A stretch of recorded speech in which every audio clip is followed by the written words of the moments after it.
দলের বিরুদ্ধে অবস্থান নেওয়া বিদ্রোহী সাংসদদের অযোগ্য ঘোষণা করার দাবি তুললেন তৃণমূল কংগ্রেসের সর্বভারতীয় সাধারণ সম্পাদক। এই বিষয়ে লোকসভার স্পিকারের কাছে পৃথক হলফনামা জমা দিয়েছেন তিনি। দলীয় সূত্রে জানা গিয়েছে, সংশ্লিষ্ট সাংসদরা দলীয় হুইপ অমান্য করেছেন এবং দলের নীতির পরিপন্থী কার্যকলাপে যুক্ত রয়েছেন।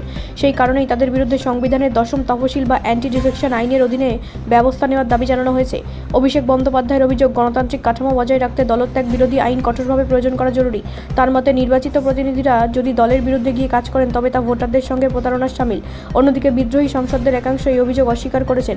তাদের দাবি, তারা দল বিরোধী কোনো কাজ করেননি এবং বিষয়টি রাজনৈতিকভাবে উদ্দেশ্যপ্রণোদিত। রাজনৈতিক মহলের মতে, এই ঘটনাকে কেন্দ্র করে জাতীয় রাজনীতিতে নতুন করে উত্তেজনা তৈরি হয়েছে। এখন দেখার বিষয় স্পিকার কী সিদ্ধান্ত নেন এবং 10ম তফসিল অনুযায়ী কী পদক্ষেপ গ্রহণ করা হয়।